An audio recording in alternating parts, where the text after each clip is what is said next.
Welcome to Truman's Town Hall with your host, Matt Truman.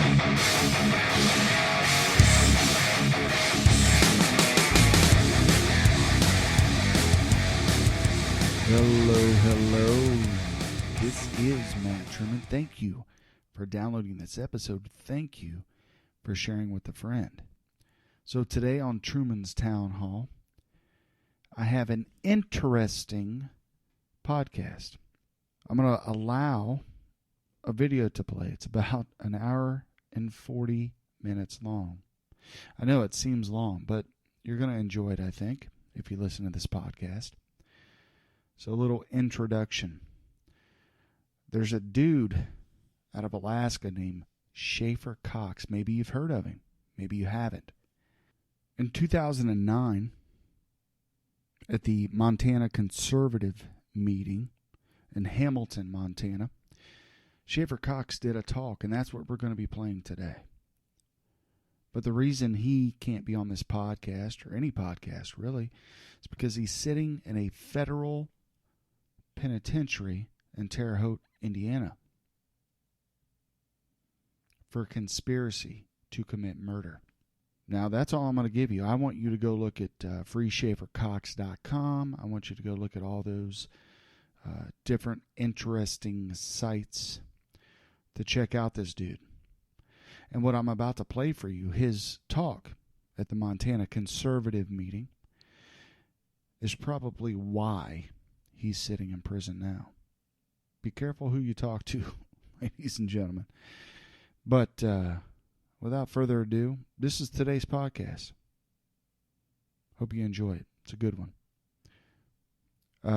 The video is also over on Truman's Town Hall Facebook page. We have a website. Maybe we're going to get it active, but there is a domain purchased. We'll see about it. Anyway, hope you guys have a good week. Hope you enjoy this podcast. Talk to you later. Okay, this is Schaeffer Cox. I'm going to let him introduce himself, okay? He does a better job of that. Here you go. Let's all stand up and stretch a little bit, because I'm going to go for a long time. I was going to say stand up while you're clapping, but, thought better of it. Okay, thanks. Where's Dean Porter?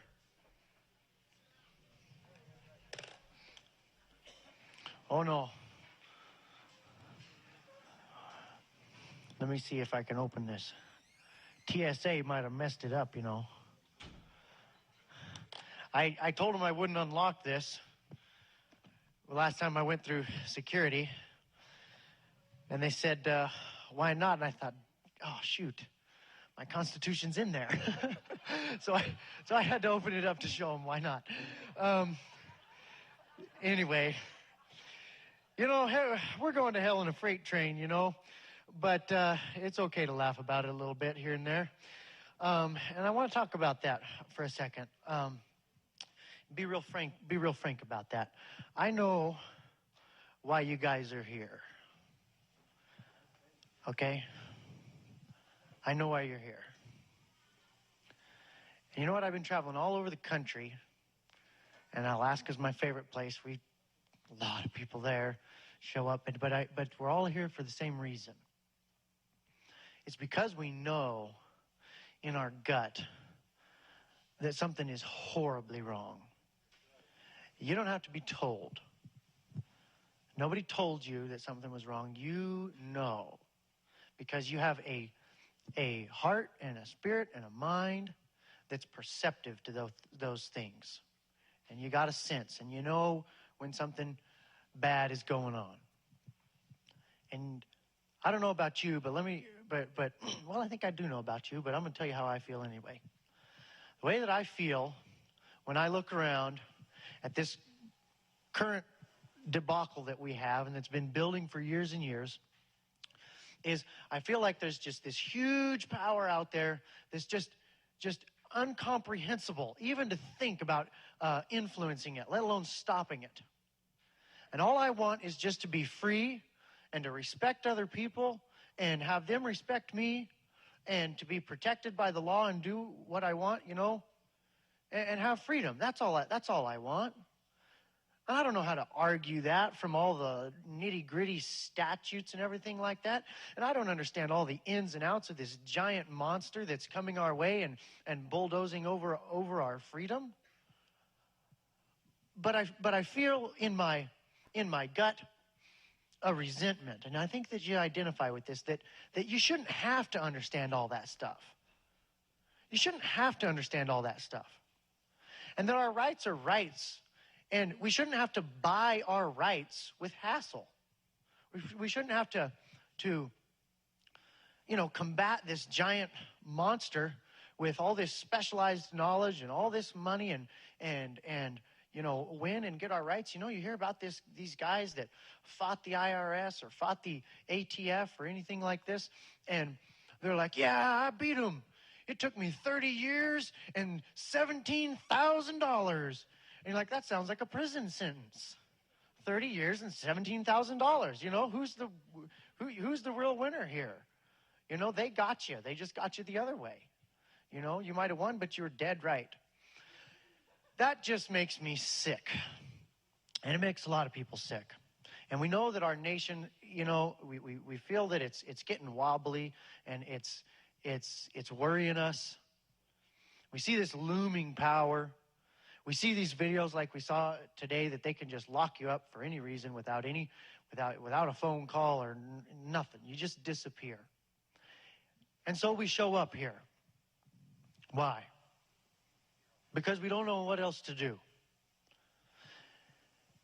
And what we get told so many times that feels like you got kicked in the teeth with a government-issued boot is all you can do is you can beg the tyrant to change. You can commit your life to a long, slow drudge uphill to try to reform this monster. And your heart just sinks. You're like, oh, gosh, is that really the price of freedom? Is that our only chance? Is to try to go to Washington? What if I ran for office and I got elected? And I could go there to Washington where I can't have a gun and try to be a good influence on tyranny. And people think, oh, it just makes your heart sink. And we come to these meetings and we leave here with this list that goes down to the floor of things that you can do, and well, you keep begging them and you can keep kissing the ring and maybe they'll hear you if there's enough of us. Well, you know what? That doesn't really resonate with my spirit. And I can't really come out and say there's anything wrong with that stuff. But I tell you what, it doesn't make me jump out of my chair either. And I want to tell you, I'm really excited to tell you some pretty unconventional, but pretty cool stuff that we've been pioneering in Alaska. Actually, you know what? We're not pioneering it because people throughout all of human history have done this. But we're pioneering it in human memory. There's nobody alive who really remembers this, at least not in this country. I can't wait to get to that. But first, I want to hit a couple of points about this giant monster that we're trying to reform, okay?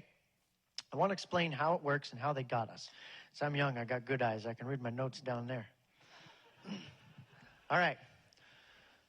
The first thing that we're up against that we've got to understand our enemy. And you got to, be honest about who your enemy is. And that is anyone who would take away from us the freedoms that God gave us. Anybody who, when you ask them what their authority is, their only answer is because I said so, is tyranny, and that's our enemy. We've got to recognize that. Now, that puts a lot of people in our enemy category, but you know what? That's okay. Let's first talk about the money situation. This is the main tool of tyranny. And this all comes down to legal theory, which I'm really excited to talk about because that's how we got so far off base in this country.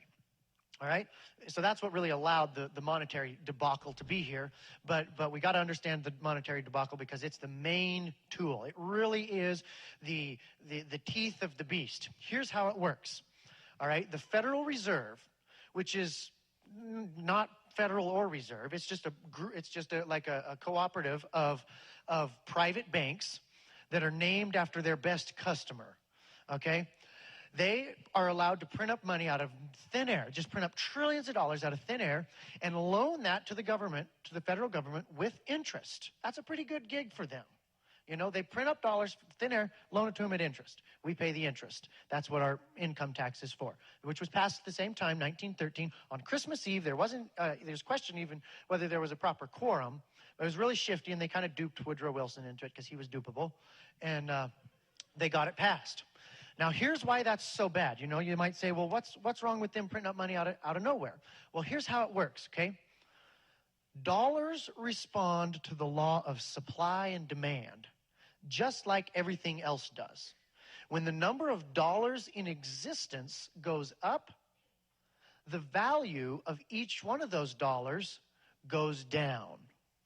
Now, the value lost by the dollars that you held, or the retirement that was in a fixed dollar amount that you're counting on or whatever, the value lost by your dollars is value transferred to whoever printed the new dollars, whether they're a counterfeiter or a federal government.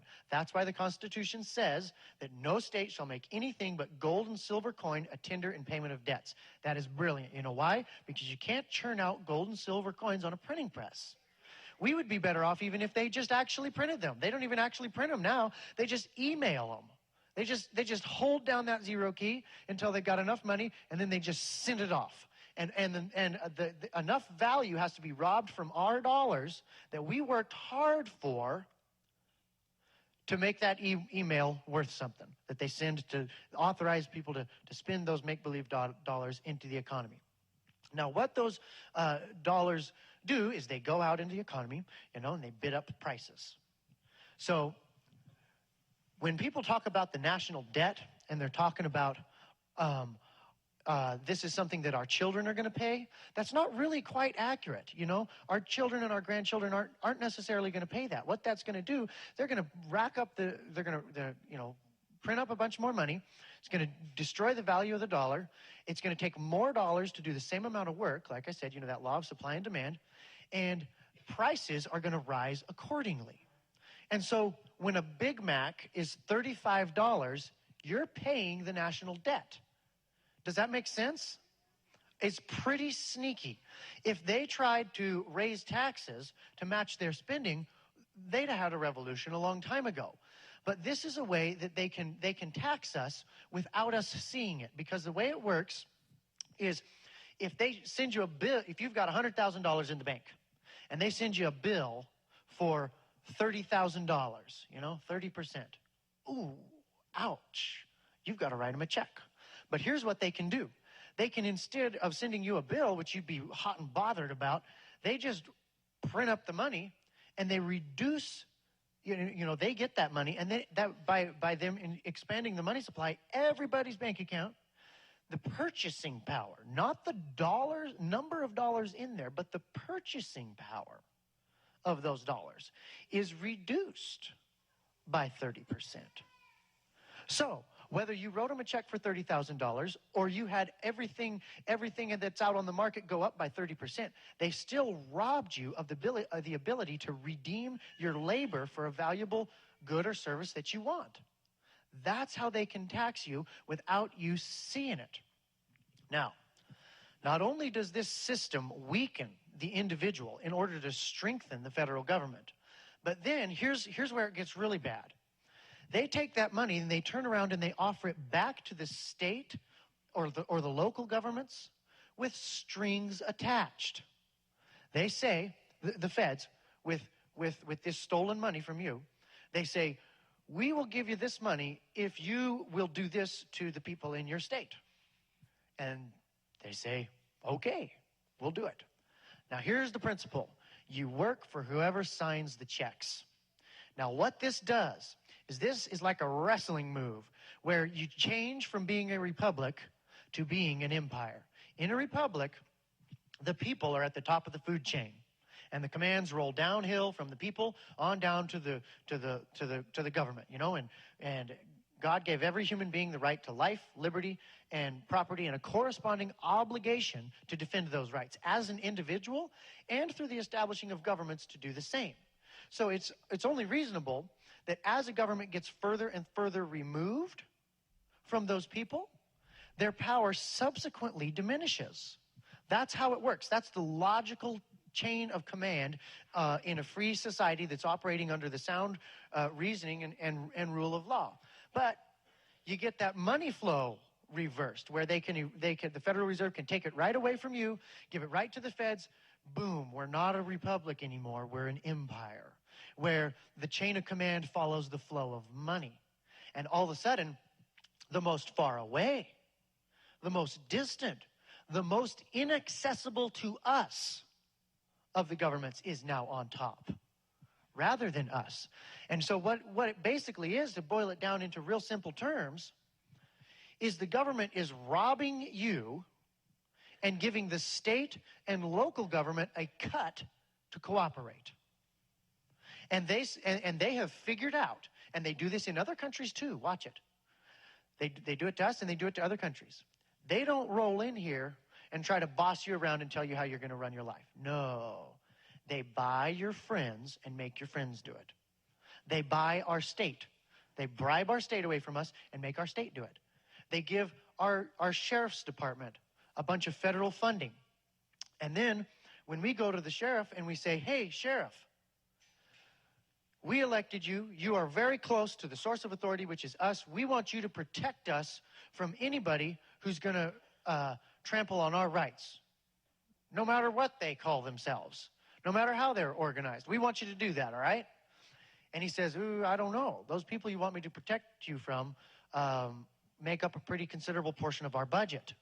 And so you've got this sheriff with torn allegiance, because we're no longer a free republic. We're a monetary, inflationary empire. Does that make sense? Is that, you got that? That is huge. We've got to understand that.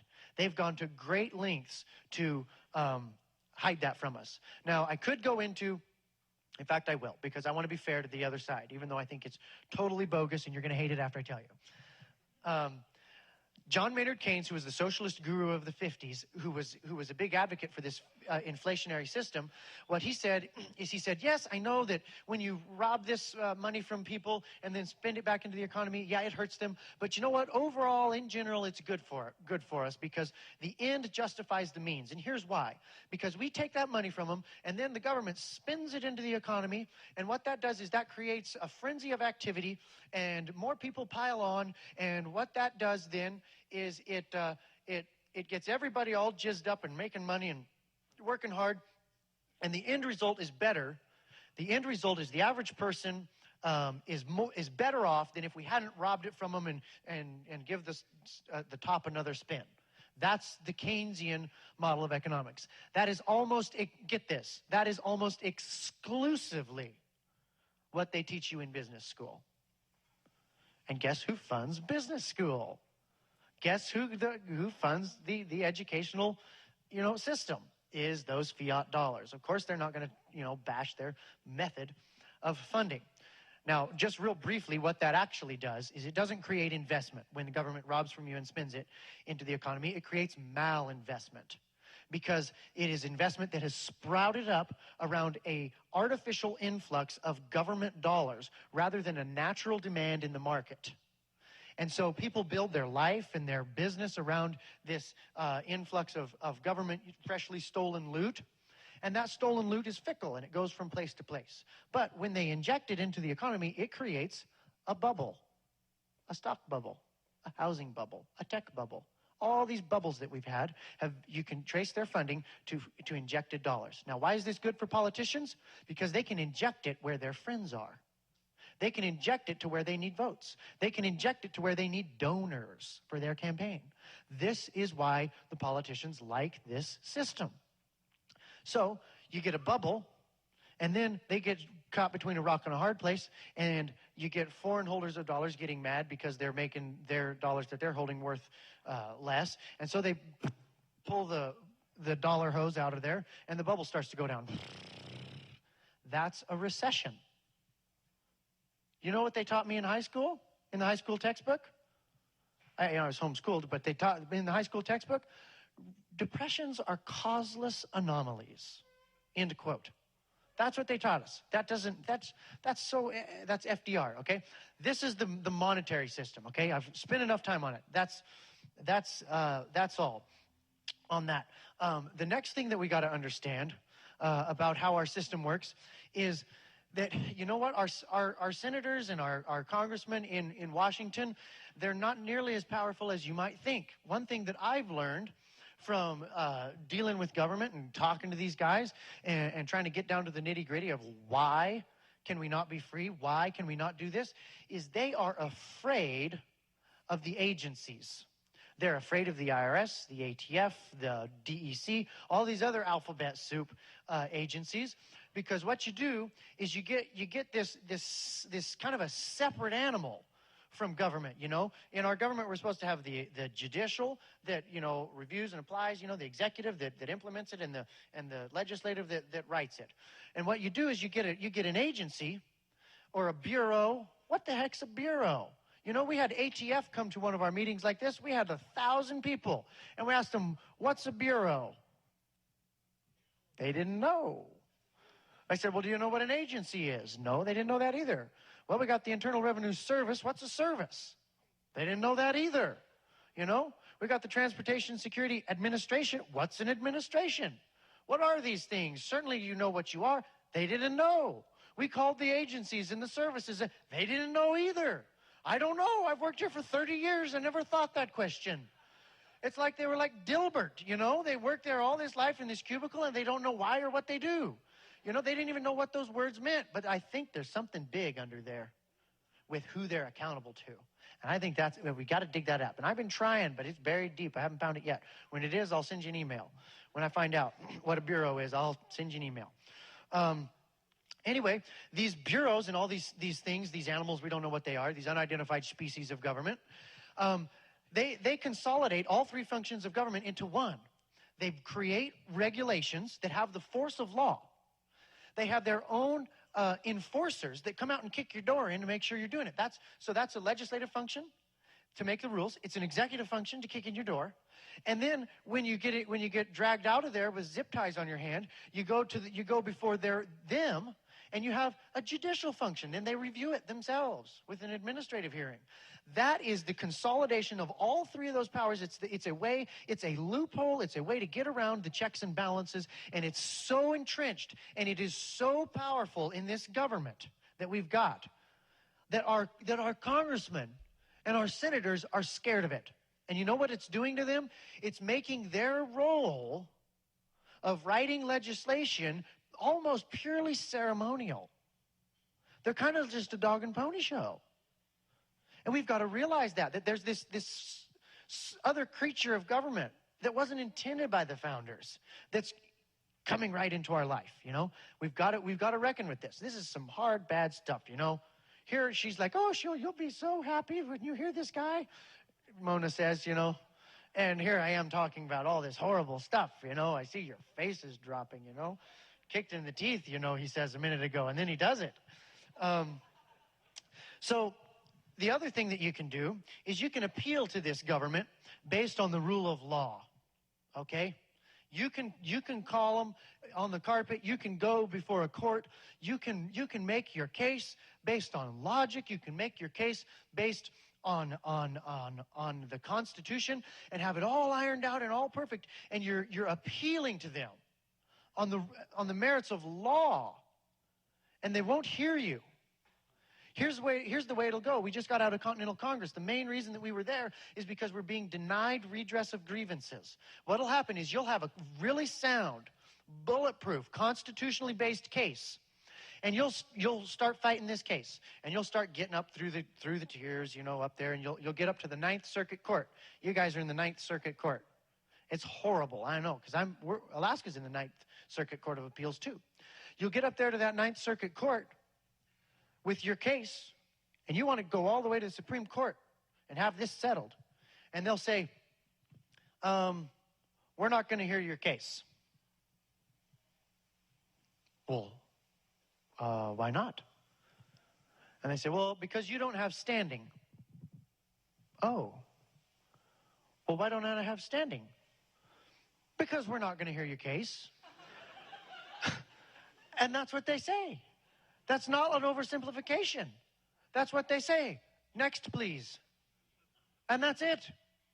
And you know why that is? You know why they operate that way? You know why you can have the whole Constitution and the 16th Amendment, and you can prove how the income tax was never ratified and how it's unconstitutional and it was a temporary war measure. You can have all of these laws out here, all right? And you can fight it based on all of these laws. And I know that there's some people in this room that have fought it based on those laws, and you know what? There's way more people that haven't fought it based on those laws. And let me tell you why you didn't fight it based on those laws. Because our government does not operate under the rule of law. They operate under the rule of force. It's not the rule of law, it's the threat of force. That's what it is. You know how the Oxford English Dictionary defines terrorism? Government through intimidation. That is profound. Now, how many of you submit because you're intimidated? And how many of you submit because you really think the law requires you to do that, and that if there was a discrepancy, you could bring it to them and they would abide by the law? No, I submit because I'm scared, and I'm not too usually of a scaredy guy, But that's what it is. We don't operate under the rule of law. We operate under the rule of force in this country, and that is pathetic and sad. And let me tell you what my most profound fear is. My deepest fear is that our government is not going to hear us until we speak to them in their language, which is force.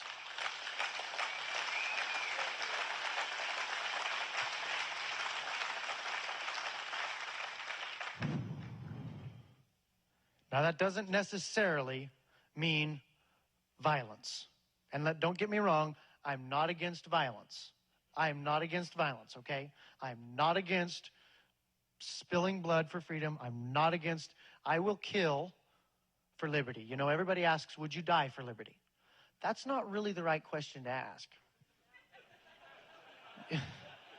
The right question to ask is, would you kill for liberty?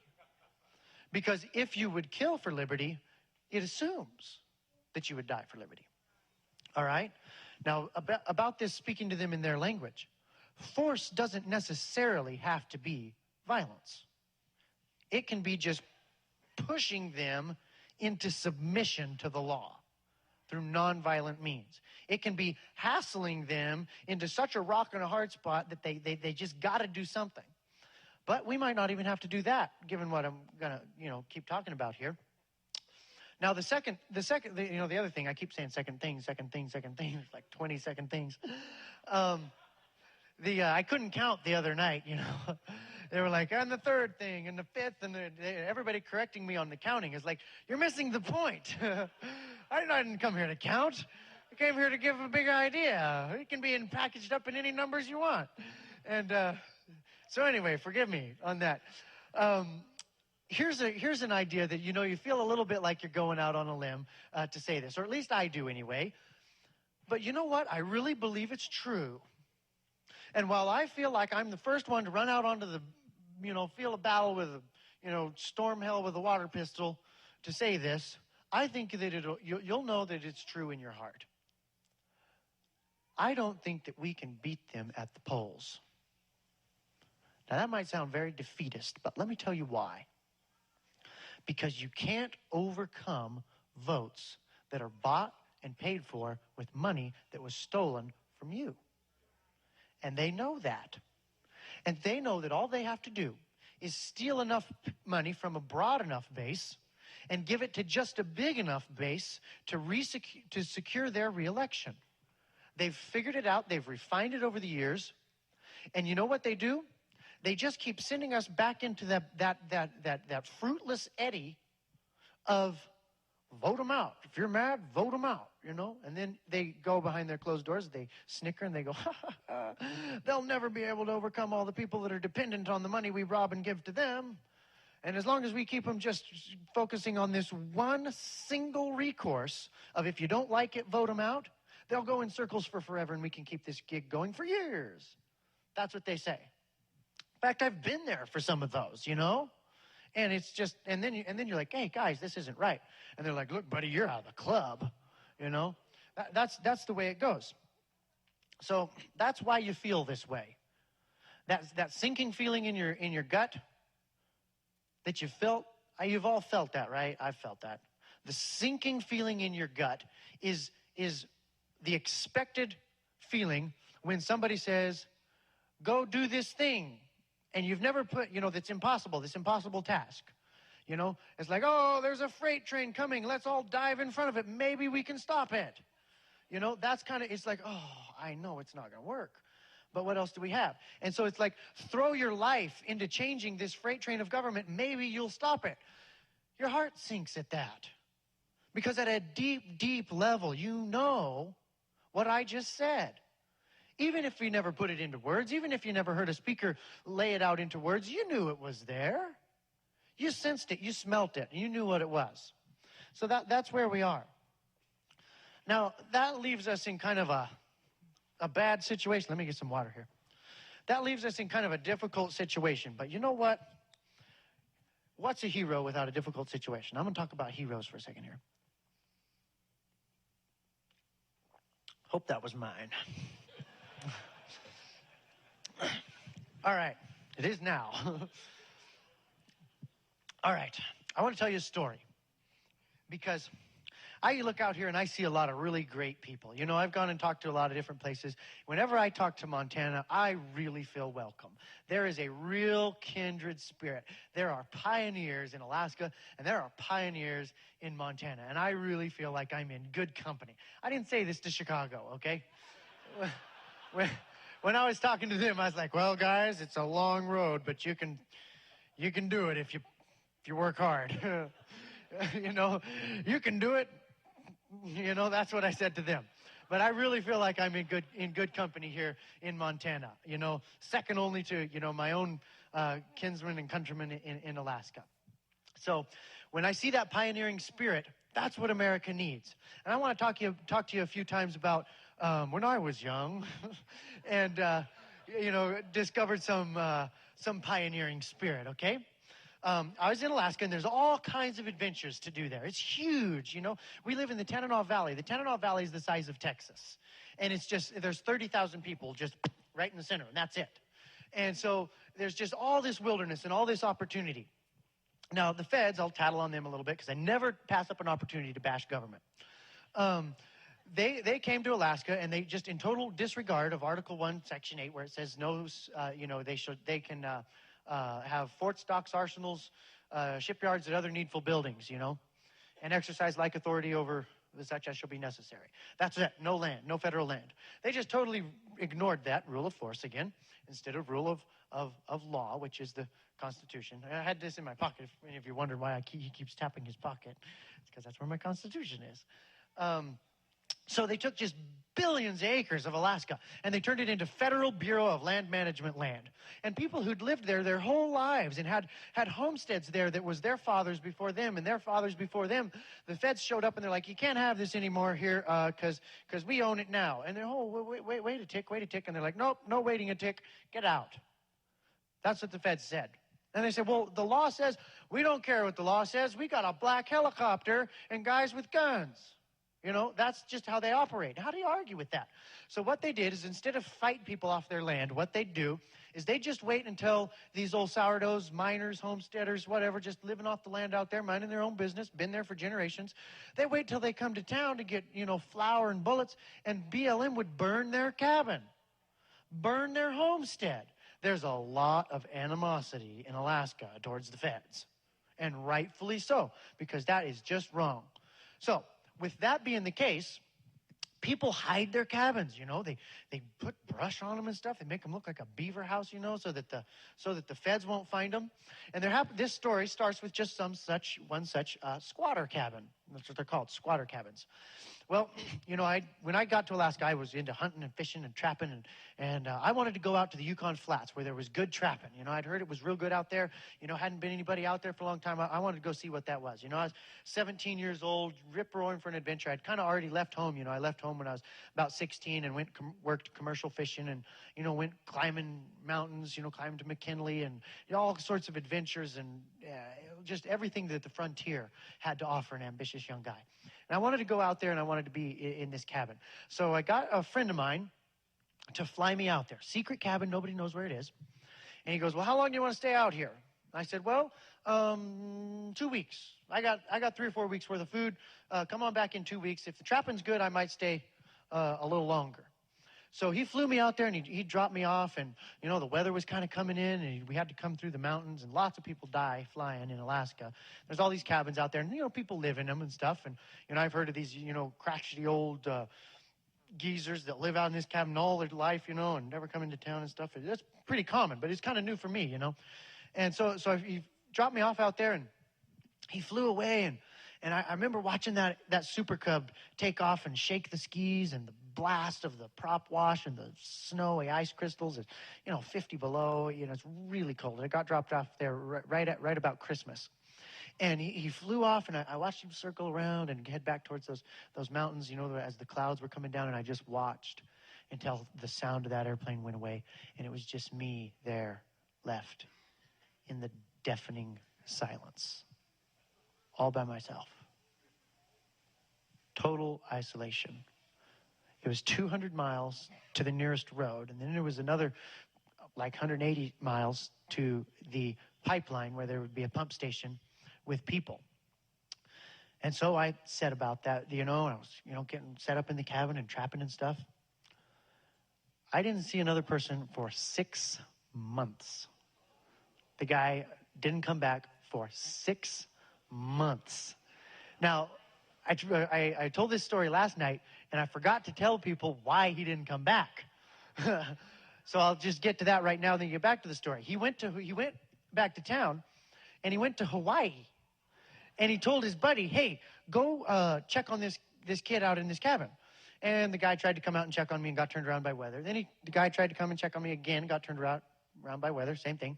Then the original pilot got back from Hawaii. And the friend was like, oh, he'll go get him now. And so they both thought that the other one got me, and it took them that long to figure out, hey, did that kid ever get any good fur out there? I don't know. You hauled him in. No. And so they came out there and got me. But you know what?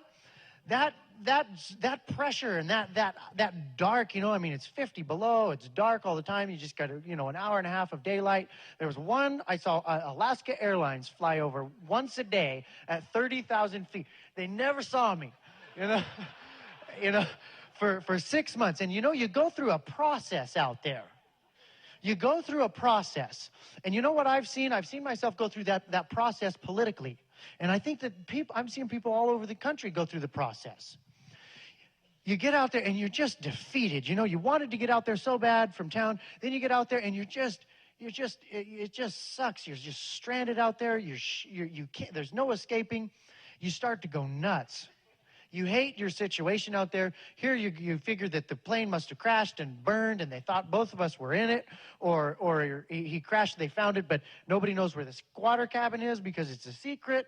How are we going to get out of here, And, there was a Beaver Creek there, and I figured, I was working on making a bowl boat, and I figured, well, when breakup comes and the ice flow goes out, I'll float down Beaver Creek to Victoria Creek. Float down Victoria Creek to the Yukon River. I'll float down the Yukon River to the pipeline bridge, and there'll be people there.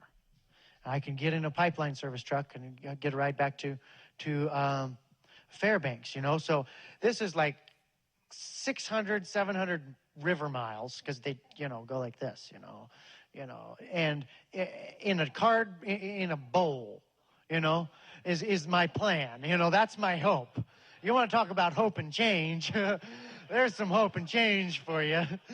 So, here's what I learned in that situation, because I sat down in the darkness and I was just defeated and I was feeling sorry for myself and I was hating my situation and I was loathing it and I was thinking about what if, and these unsurmountable challenges that are just more than any guy could deal with. And you know what hit me? You know what I got taught in that situation?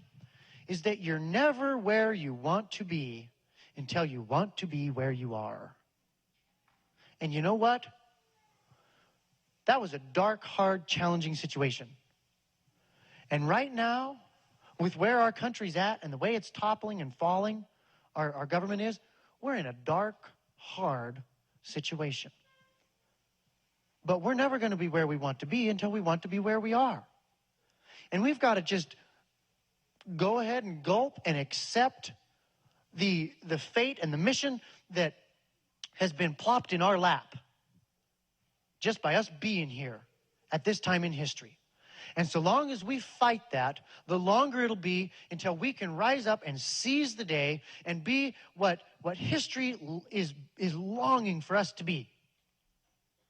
And you know what? Times are dire. I'll tell you another time where I kind of had this same feeling where it was hopeless, and then you just had to gulp and rise to the occasion. Is climbing McKinley.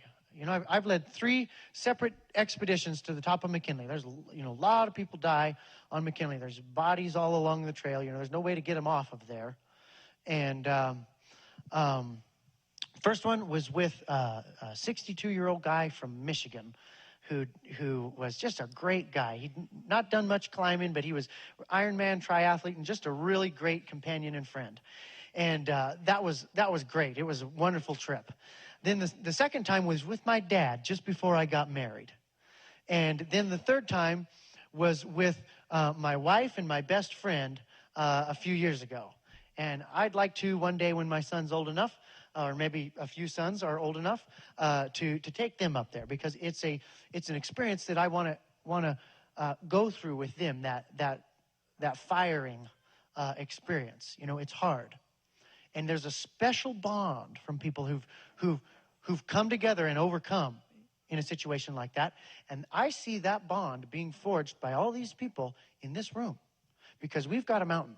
And there's times when you're on a wind-blown knife-edge ridge, and you know that there's a really good chance that not everybody in your expedition is going to live. And they need somebody to pull them together and seize the day and say, we can make it. And we can do it, and we can try, and let's press on and let's be victorious.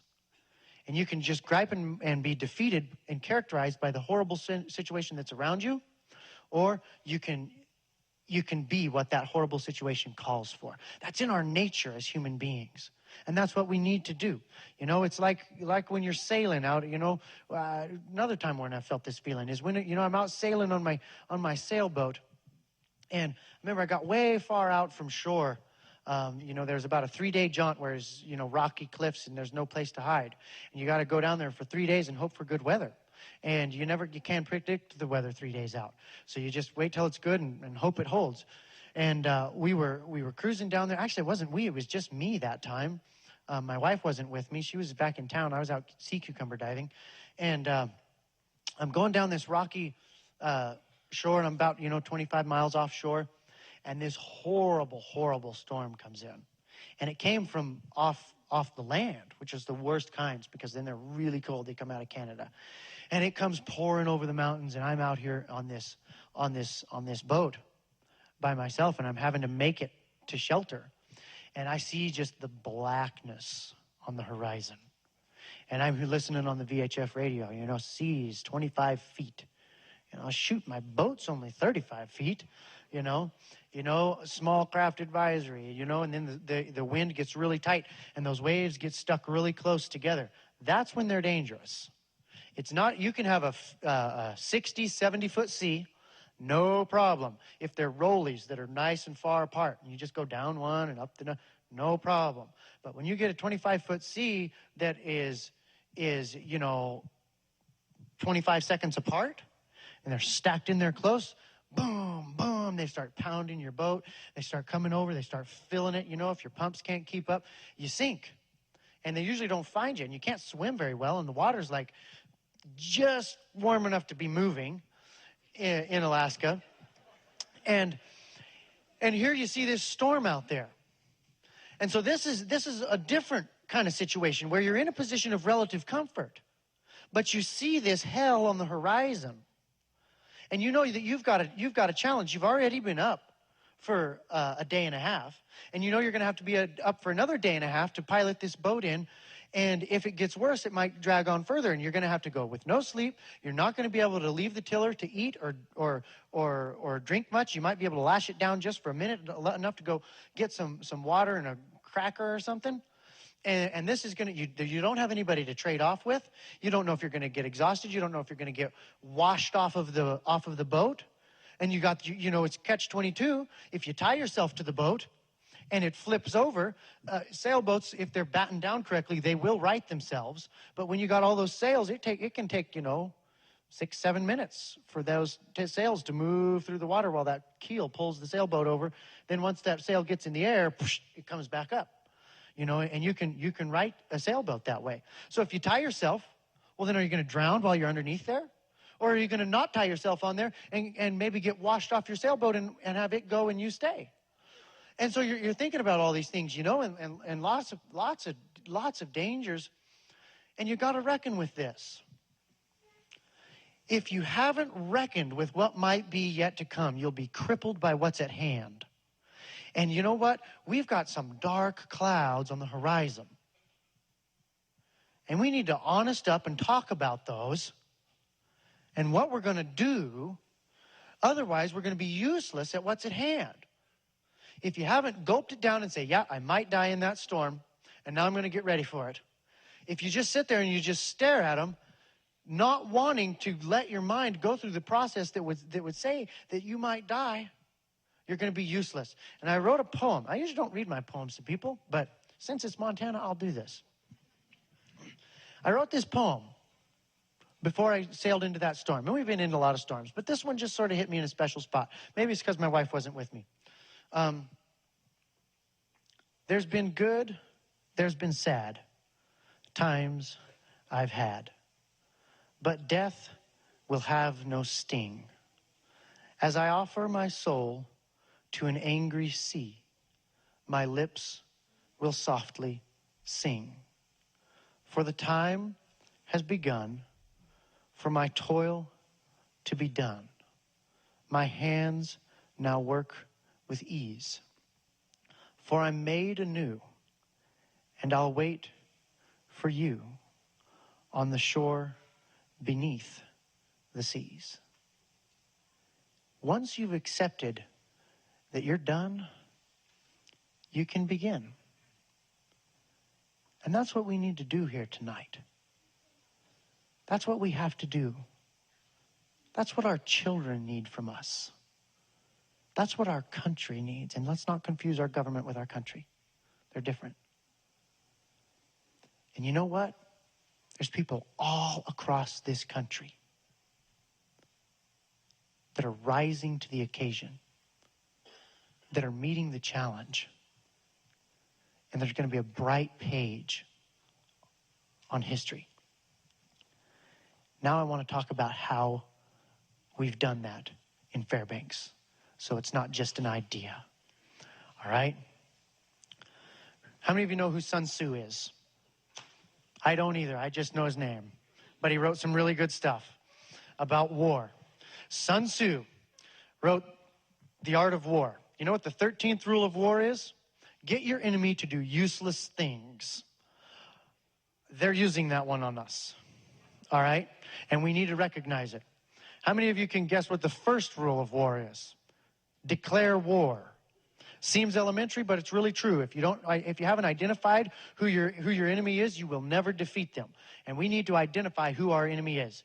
That is anybody who would threaten or purpose or connive any scheme to take away our liberty, and anyone who cooperates with them. Basically, federal government and people who take their money.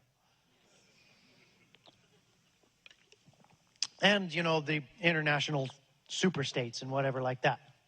All right, so declare war.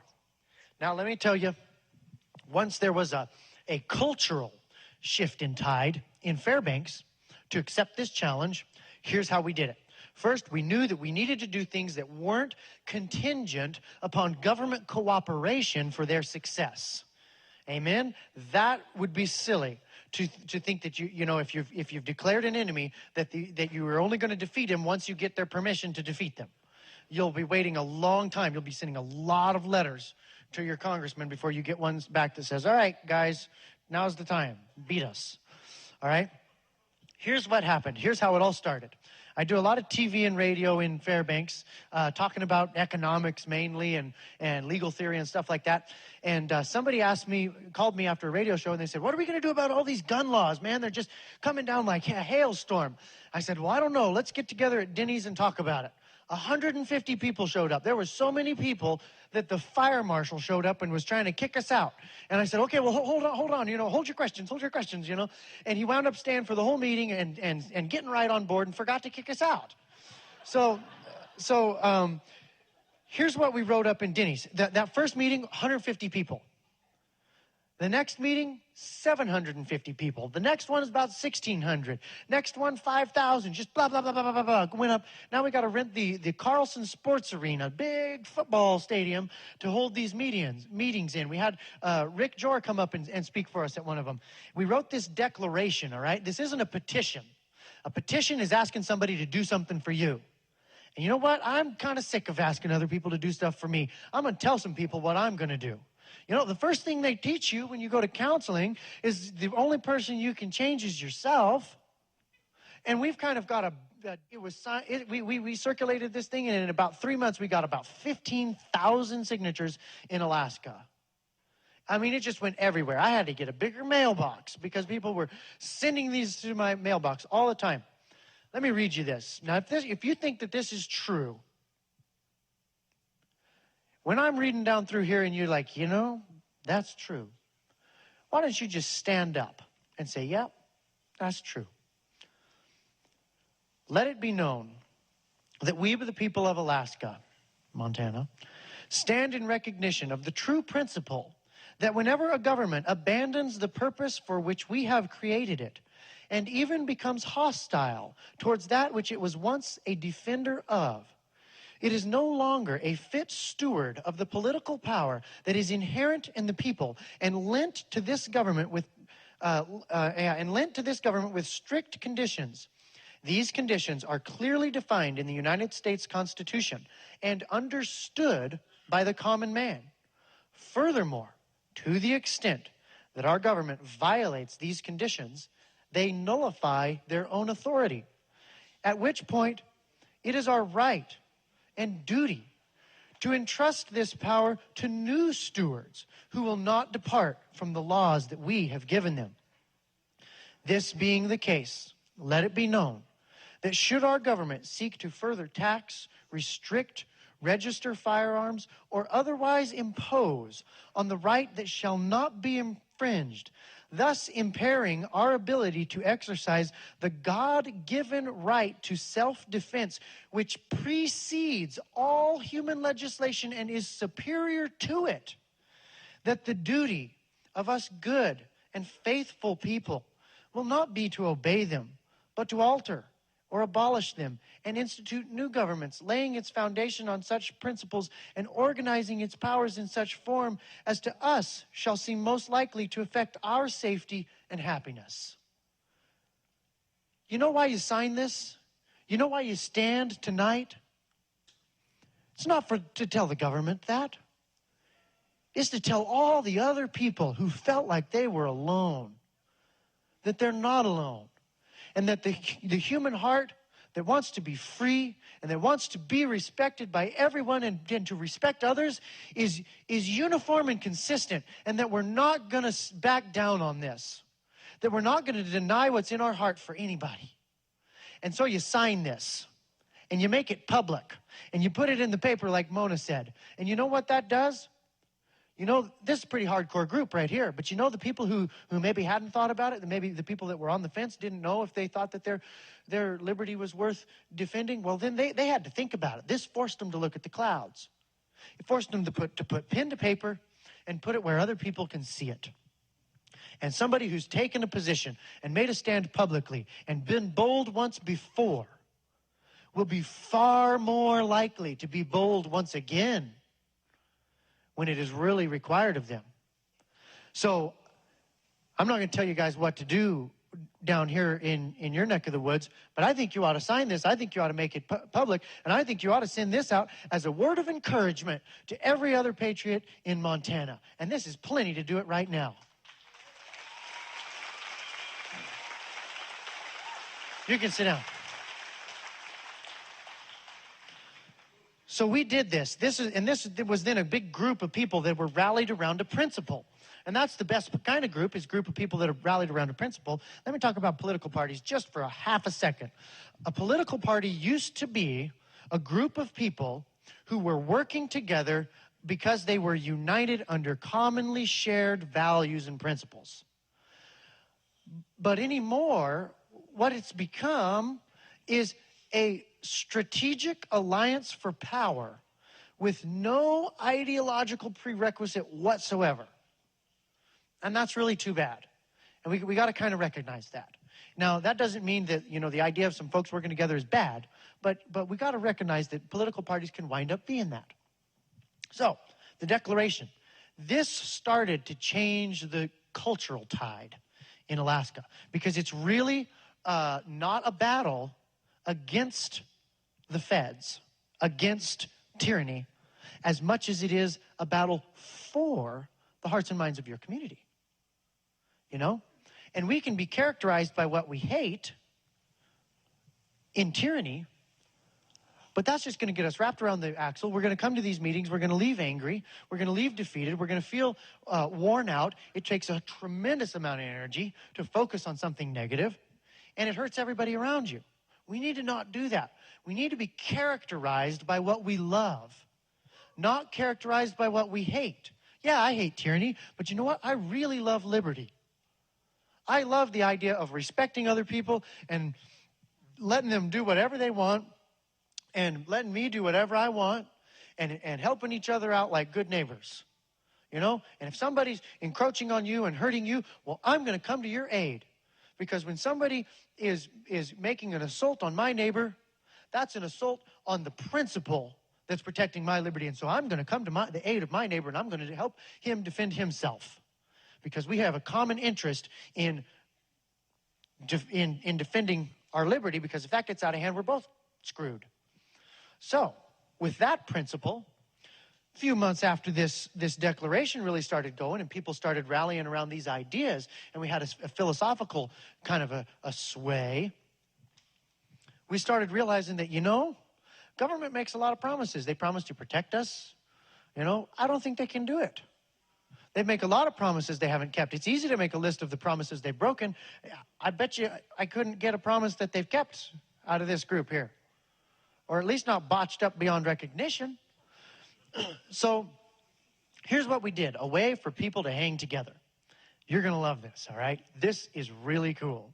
This is something that you can do, that we've done, that's working, that totally doesn't require the man to give you his blessing. You don't have to kiss the ring or worship Caesar to get this to happen. You don't have to talk to your legislator. You don't have to get your sheriff on board. This is a way that people who know what's right can just start doing what's right and put out an open invitation for anybody else to join you. That doesn't make my heart sink like the battle call of go get these crooks to be uncrookified. That one is a tall order, all right? We set up the Liberty Bell system. The Liberty Bell system is an automatic phone system where every freedom lover in Fairbanks can be instantly accessible to the others. Here's how it works. To ring the Liberty Bell, the Liberty Bell operates under the 6,000-year-old common law system and the Fairbanks Common Law Court, which I'll tell you about in a minute. I'm excited about that too. There are only 2 laws in common law. Do all you have agreed to do, and number 2, Don't encroach on other people or their property. Simple enough. You're all lawyers now. If you are being harmed by anyone who is breaking one of these laws, you can ring the Liberty Bell. Just call the Liberty Bell operator, who will then send a message instantly to thousands of people in Fairbanks who are willing to assist you. By ringing the Liberty Bell, you agree to stand before the common law court and explain your situation if asked to. And it's got the Liberty Bell number. Now, the scenario where this might happen is, suppose you get pulled over. And cop says,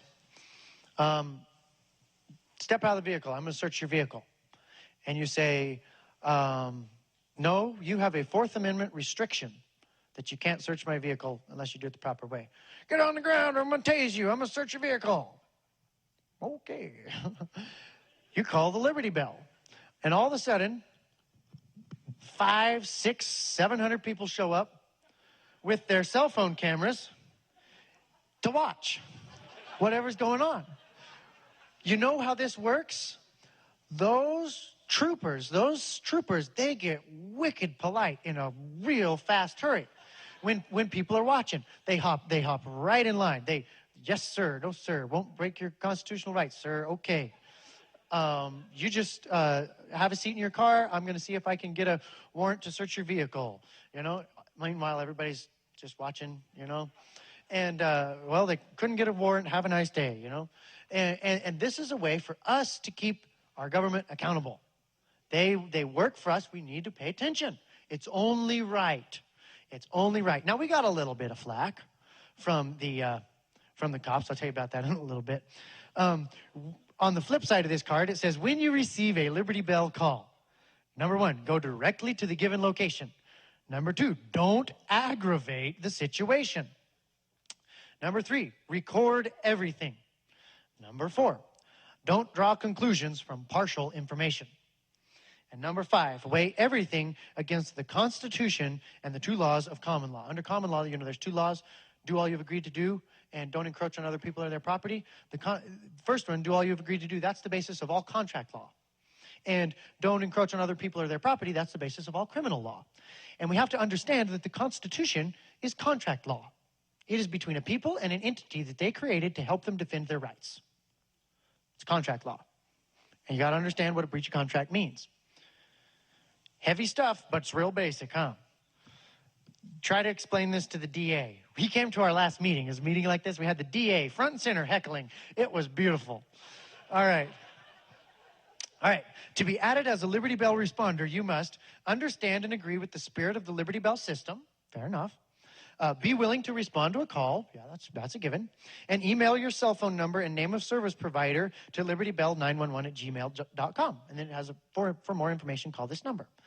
This Liberty Bell system took all those people that signed that declaration and turned them into a group of folks that are not going to let any one of us be singled off and bullied out of our God-given, constitutionally recognized rights.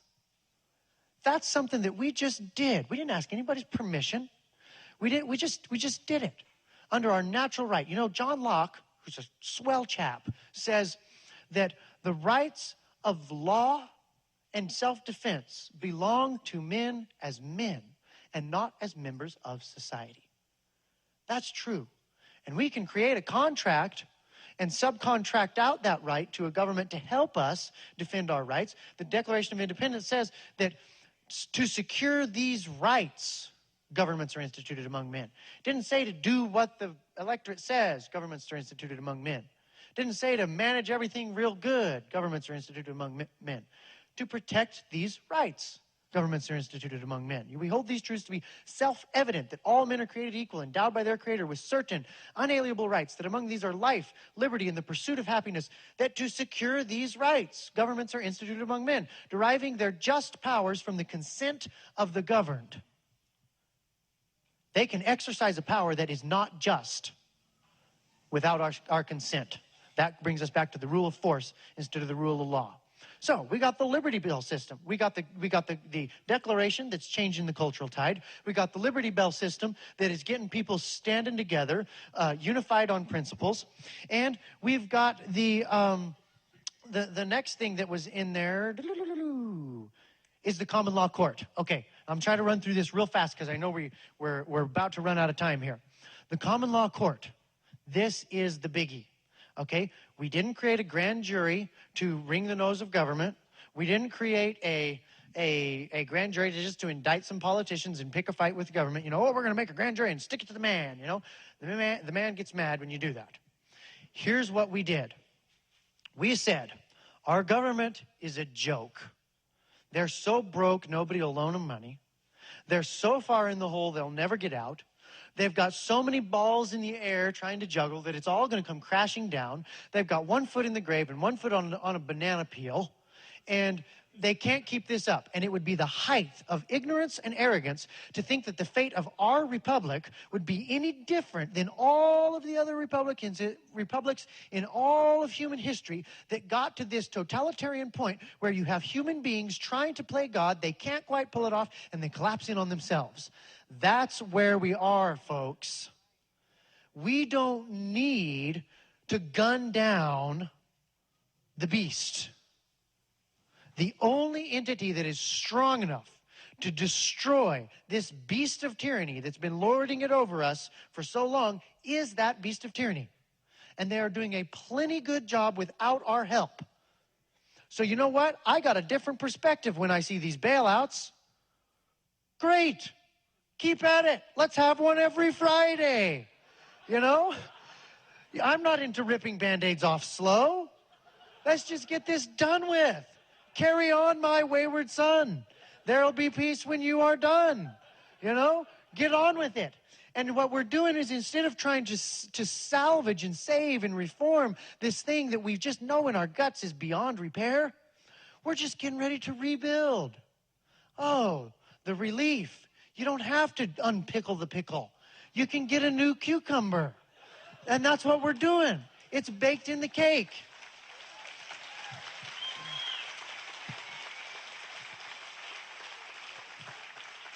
So let me talk just briefly about how this common law court works, because it is awesome, it is up and running, and it is working, all right? What is law? That's the first thing we've got to understand, okay? What we think of usually when we think of law right now, and we've got to unlearn this, and Lord knows the only thing harder than learning is unlearning, am I right? All right, when we think of law, we think law is whatever the government says. That's not law. That's statutes and codes, all right? And they're fickle and they're made by human beings. They can be unmade as quick as they can be made. Law, the laws of human interaction, the laws of proper human conduct are no different than the laws of mathematics or the laws of physics. They were created once. They cannot be changed. They can only be discovered and applied. They have the same source, the same origin as the laws of physics and the laws of mathematics. God made them once. He put them into spin in this globe. And whether we ignore them or not, they're there. Their forces are at work in our lives. They're working their magic on us. It's inescapable. They're scientifically provable to the extent that people follow the natural law, the common law, the higher law, things get better. And when people ignore it, things get worse. And usually the largest violators of these are governments. Because political power now is attaining the privilege of using force on people who have not hurt anyone. Law is force, pure and simple. And the only time that the use of force is appropriate, whether you're an individual or a government, is to defend, never to aggress. And we, in America today, the whole world today, have gone so far, we've lost sight of law being a defensive mechanism.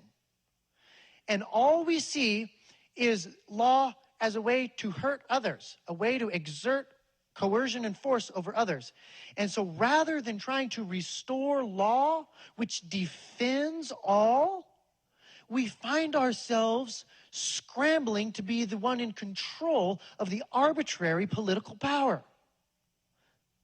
This is a huge change from mainstream politics. But you know what? If us in this room was U.S. Congress and we were exercising the arbitrary control. I dare say we'd do a better job, but it would not be a step forward. It would just be a shift side to side because there's no basic difference in a human dictatorship whose power is self-derived and absolute. That's not the rule of law. That's the rule of men. And the rule of better men instead of worse men might be better, but it's still miles inferior to the rule of law. Does that make sense? So, here's how the common law court worked.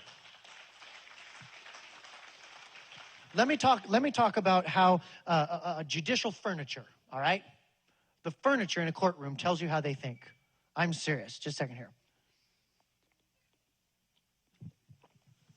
All right.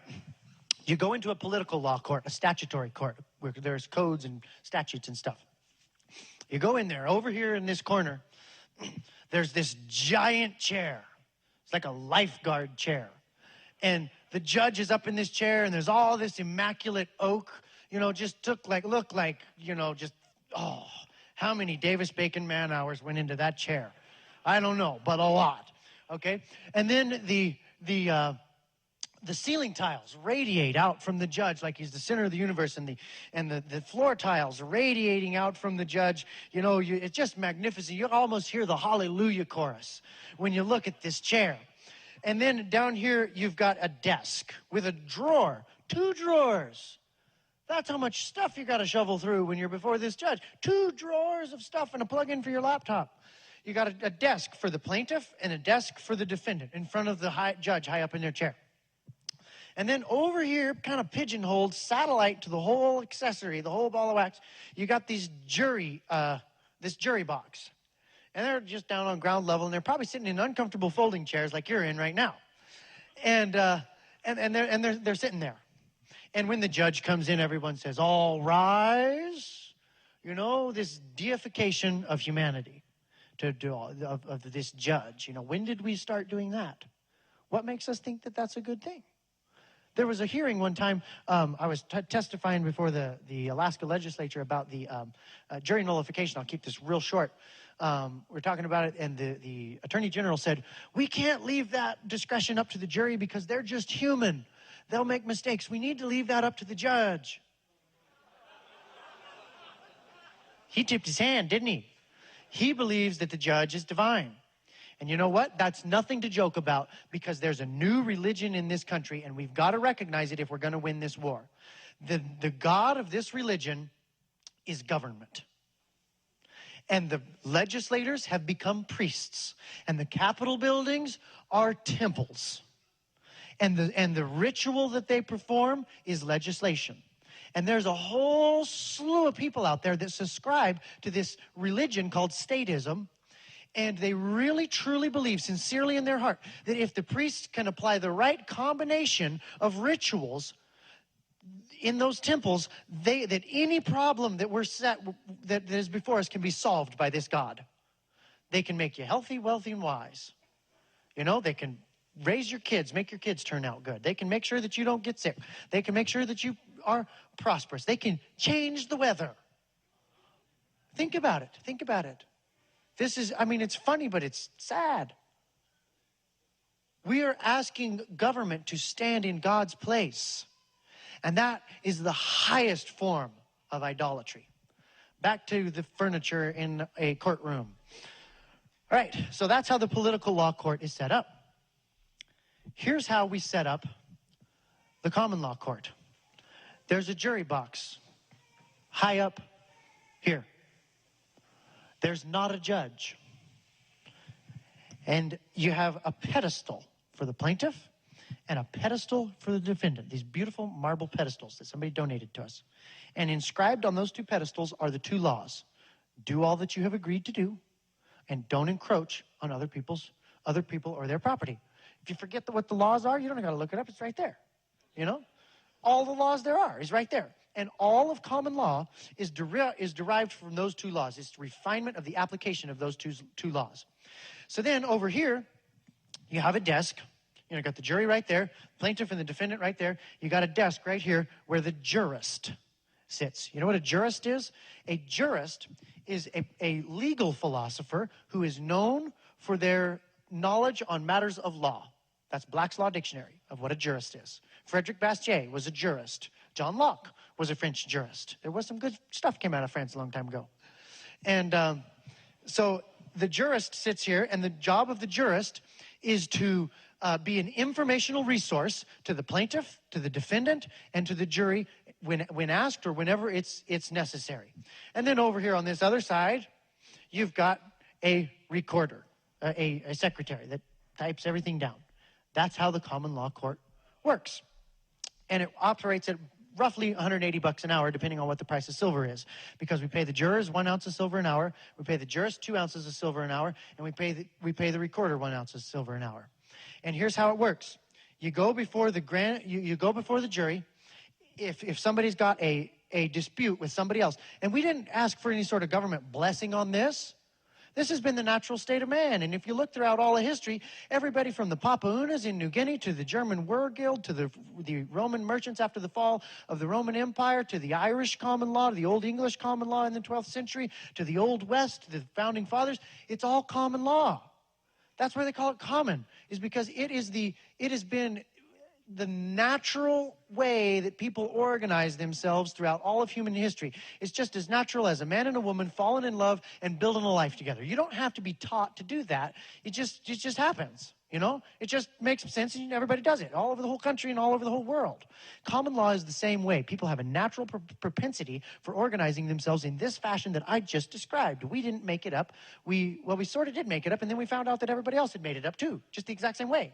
Funny how that works. So, you come before the common law court. You don't shovel through minutia and tit for tat in a desk. You stand at a pedestal. You plead your case out of common sense merit before a jury of your peers. They make a decision. It requires a unanimous decision of the jury. You know why? Because these Generation 4 Glocks kind of got a sticky grip. You know why it requires a unanimous decision from the jury? Because right and wrong are not a matter of opinion to be decided by a majority. It assumes that right and wrong is knowable, that it is attainable, and that if a jury will apply themselves with diligence to seek out what is right and wrong in this case, that there can be a unanimous consensus because it is an objective, discoverable, knowable, definable, attainable truth. Random, out of the phone book. And we send people out there with, well, I'll get to it.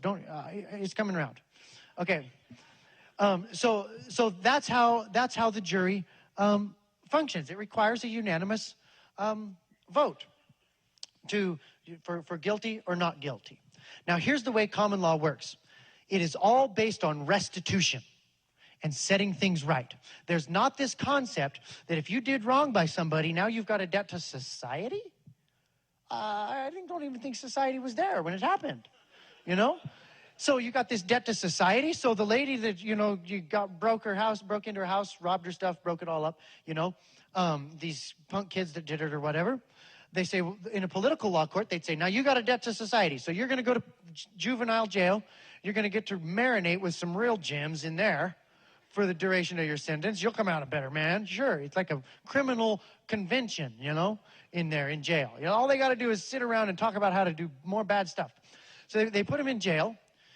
They tell the lady, well, you're SOL on the damages done to your house there, and we're going to double tap you for the taxes to keep these kids in jail, and probation officers and all this stuff. And then these kids, they just get stuck in this eddy. They get out of jail, they get right back into jail. They can't get a job, so then they get back into jail, And they're just infinitely rotating around in the system. Meanwhile, the person that was victimized didn't get restored, and she sees that our justice system is a joke. All right? Here's how the common law system handles this. The boys come before the common law court. They don't have a leg to stand on. The jury convicts them real quick, so it's a cheap trial. And the jury gets together with the jurist, and they come up with this. Okay, boys, you yourselves, since you don't have any money, you're going to come up with $700 to pay this lady for her time and her trouble. You're going to pay this court, however many ounces of silver it was, 12, 13, 14, 15 ounces of silver. And you are going to replace the windows you broke. You're going to give her all of her stuff back. You're going to restore her as nearly as can possibly be done as nearly as possibly can be done before you violated her rights. And you can either do that or you can choose this other option. Now, everybody asks this: how does a common law court enforce their decisions? A political law court relies on the threat of force. If you don't do this, we're going to mess up your life something fierce. That's how a political law court gets you to comply. A common law court is all voluntary. Nobody is coerced. Everybody does it voluntarily. Here's the way it works. The only way you can enforce your rulings in a common law court is outlawry. You heard of Old West outlaws. Here's what outlawry is. Somebody says, no, I'm not going to have it. I'm not going to pay the lady. I'm not going to fix the damages that I did. I'm out of here. The court says, okay, well, this is not a coercive political court. We are not going to force you to abide by the law. And when we talk about the law, we're talking about the universal, undisputable right and wrong of human conduct that has been agreed upon. Those two laws are the ones that have sifted to the surface through all history and proven themselves.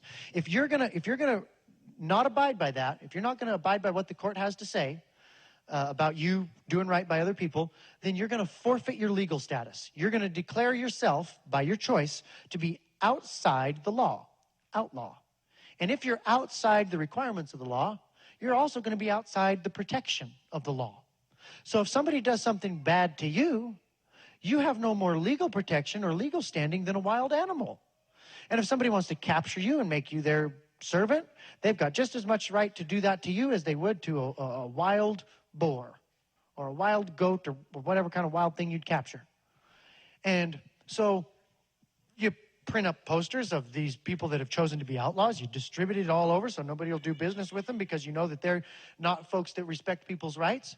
And you don't have any protection of the court. If somebody cuts your thumbs off and makes a necklace, this court's not going to help you, you know?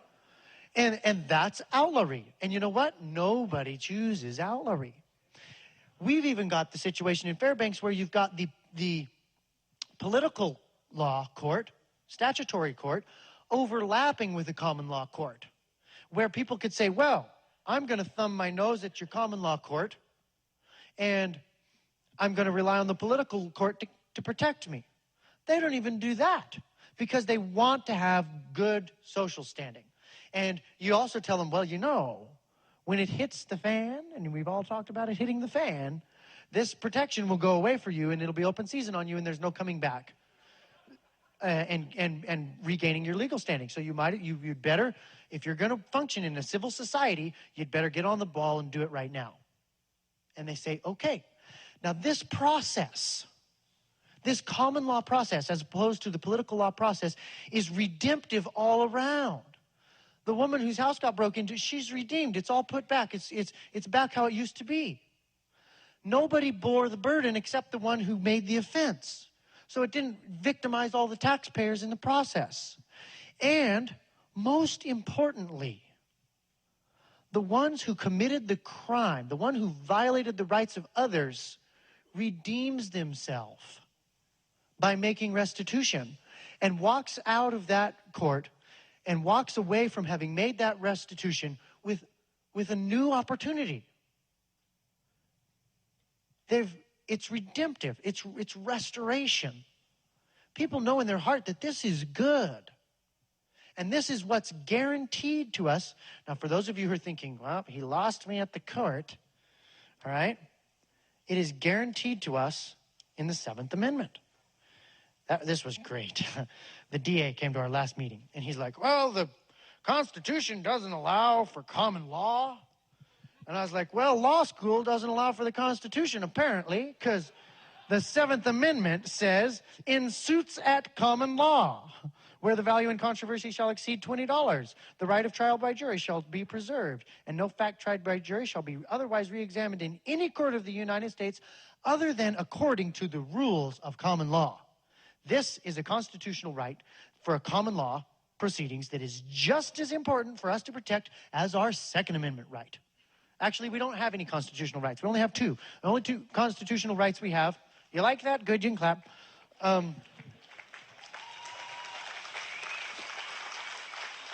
And we don't need their permission or blessing to do it. We don't need their permission or blessing to do it. That's the key point. So anyway, that's how the common law court is working. How do we select juries? Totally random. You send a couple of guys out there with a summons. You say, you've been randomly selected for jury duty. We're not going to force you, but you get paid an ounce of silver an hour if you want to come down and sit on this jury on a Thursday night. And most people say, okay, I'll do that, you know. And the compulsory process for, well, we're getting into the minutia. I've been talking with some other people about how you could maybe make one of these around here, because it's beautiful. And when this whole joke of government that we have right now comes crumbling down, we want to have something, because I'm afraid of tyranny of the mob, you know, because that's just as bad. Anarchy and tyranny of the mob is just, anarchy and tyranny of the mob are kind of different, but tyranny of the mob is just as bad as tyranny of the elite, because they're faceless. And we have a duty to protect some sort of order, even if it is just amongst ourselves. So that's how the common law court is working. And then the next thing that we did is we created a militia. Everybody kind of a little bit timid about that, you know. But you know what? One thing that we went over and I know I'm going over. I'm going to wrap up real quick. One thing that we went over at Continental Congress is that the states are in violation of the Second Amendment because of our absence of citizens' militias. And that's nobody's responsibility but our own. That's our own fault. And so we created a militia. And there are 3,500 armed, well-trained men under my command in Fairbanks right now. And they are...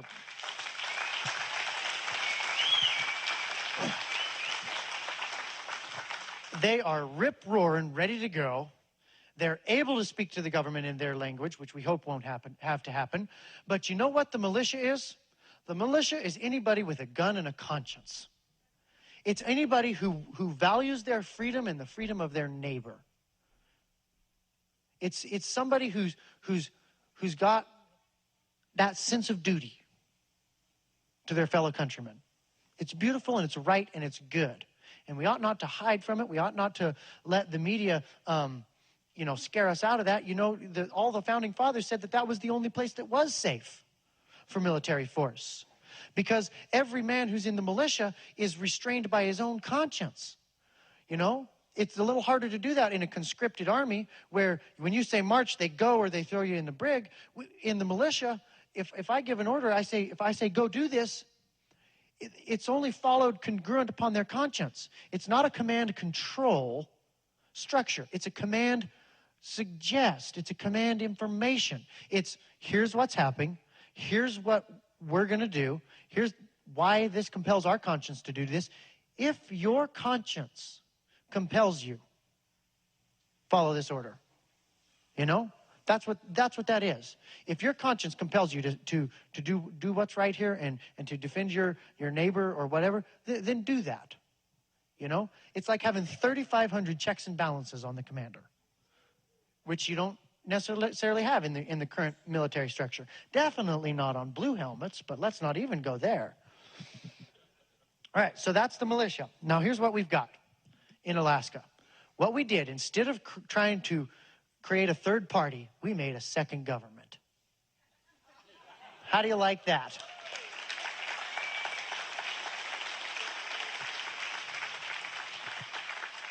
Now, here's the distinction, okay? First, let me tell you the three parts. There's the judicial, which we talked about. There's the militia, and there's the executive. The executive is the go-to guy. He's the gripe receiver.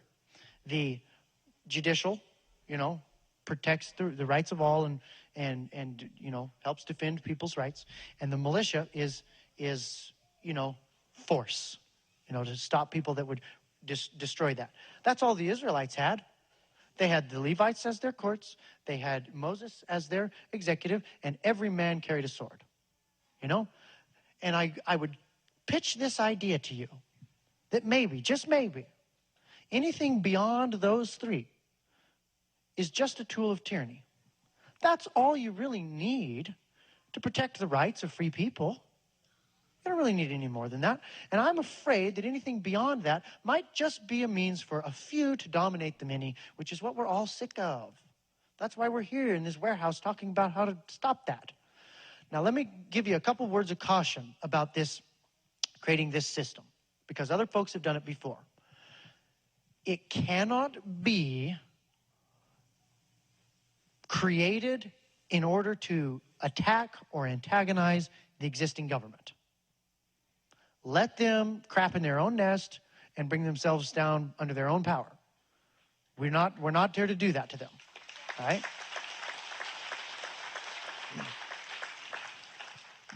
But as it comes to the surface that they're a freaking joke, here's an alternative. It's putting a little bit of free market action into the political arena, the governmental arena. The other thing that it can't be is a clique of a few hardcore freedom lovers, because that's kind of self-centered. It's got to be something that is a widespread rising tide culturally. You have to win the hearts and minds of your community. You have to win the respect of people. And that's what this common law court is doing. We're not taking any cases with indictments against government. We're just building respect. We're just having it become, more and more accepted, more and more cherished by the people, because they know that they can't get justice from a legal system. A legal system's not too concerned with justice. The idea that you don't have anything to worry about if you're innocent is laughable. That's a joke. Everybody knows that that's not true. So, I think you guys should do this here. I think that there's enough excitement in this room that you know that this is a good thing that you can do for yourself, put out an open invitation to everybody else who wants to participate in this form of self-governance. That's beautiful. That's exactly how it's supposed to be. You know what my dad told me when I was young? He said, if you don't, what did he say? He said, control. He said, if you don't control yourself, somebody else will control you. Ooh, that's profound. That makes self-control a good thing because it eliminates other people's control. And so you know what we're doing in Fairbanks? We're exercising self-control as a culture. We are cultivating, we are growing up a culture of self-control and self-sufficiency and self-reliance. And that's good. And you know what that'll do? That'll make us able to look at those storm clouds on the horizon and be okay with it. And you know what? I've had too many years of looking at those storm clouds and getting an ulcer. But I don't see those as an ulcer anymore. I see that as something that will bring a springtime for freedom. I see all these horrible things. How many of you get the, oh my gosh, emails? You won't believe this. How many of you get those emails? I know more than that. You get those emails. I get them all the time. This next horrible thing is happening. When I read those, it's fine. Let them pick their path. That's a totally different mindset. It's set us free. Our culture is changing, and I want you guys to experience that too because it's beautiful. Now, there's a couple things that you've got to understand in your heart if that's to work, and then I'll finish up with these. You've got to put right and wrong above legal and illegal. Because when tyranny becomes law, rebellion becomes duty. And it is not rebellion at all. It is submission to the higher law that our government is in rebellion to. We're not the rebels. They're the rebels.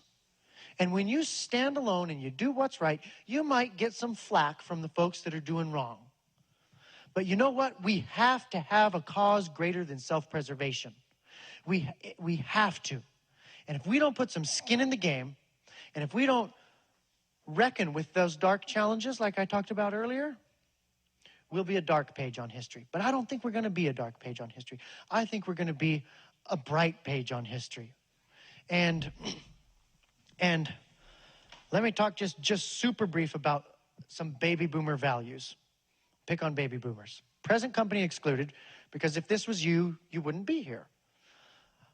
But this is something that characterized the baby boomer culture. It started in the 60s. with the whole idea that everything is relative, that nothing can be known for sure, that, we don't know anything is for sure. And then once you believe that lie, that nothing can be known for sure, the inescapable conclusion is that everything is meaningless. If nothing is for sure, everything is meaningless. And once everything is meaningless and nothing has any real true value in and of itself, you're left with two absolutely horrible values and the inescapable conclusion that the only things that are worthwhile in this life are personal peace and affluency. And these two values have characterized the American culture since the 60s. Affluency, meaning that the abundance of things. There's nothing wrong with that. I'm a capitalist, I think that's great. That's what we were commissioned to do. But when that is your primary and your only focus and success is measured purely by your accumulation of things, that is bad news. That's affluency. And then let me talk about the real linchpin. And I'm sure that all of you guys have run up against this. And you need to recognize what you're running into when you run into this with other people. And that is personal peace. Personal peace means I want to be left alone.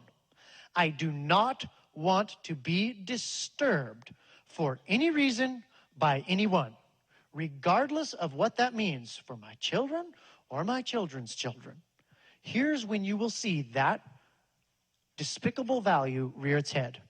When you try to talk to somebody about these ideas, when you try to talk to somebody about the way that our government is headed, and they fiercely defend their ignorance.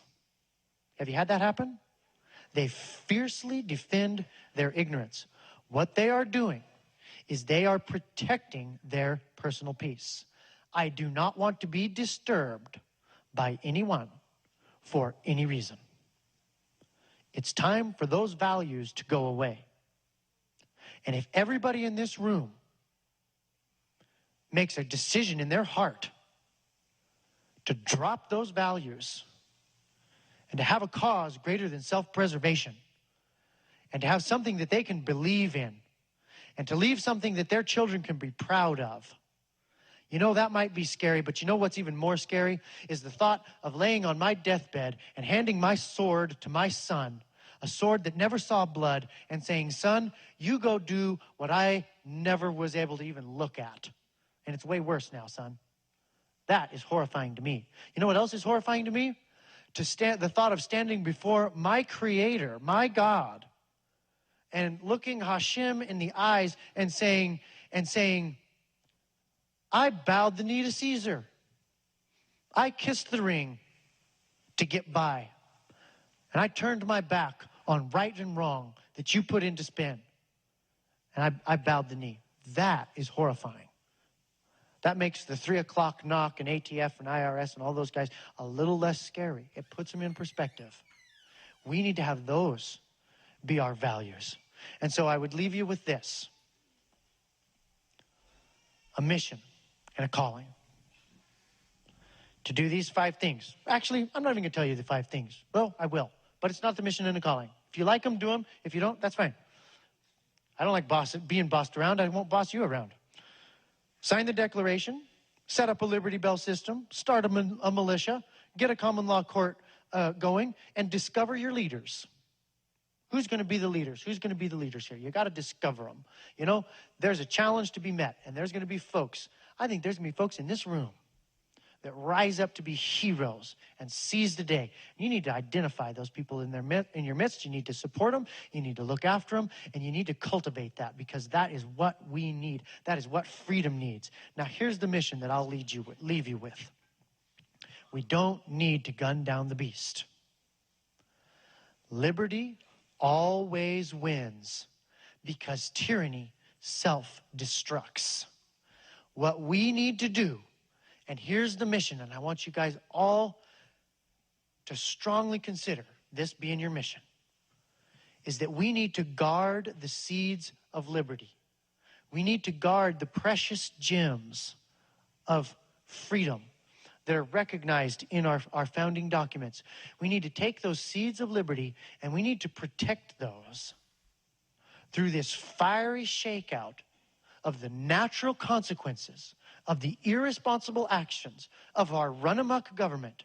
We need to shelter and guard those seeds of liberty and carry those through the flame and through the fire to the other side and plant those in the fertile soil when the smoke clears, so that there can be hope for a brighter day after the devastating consequences of the horrible rebellion that our government has given to us.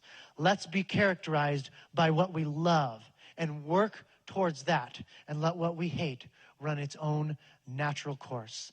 That's my appeal, and I know that you will seize the day. Thank you.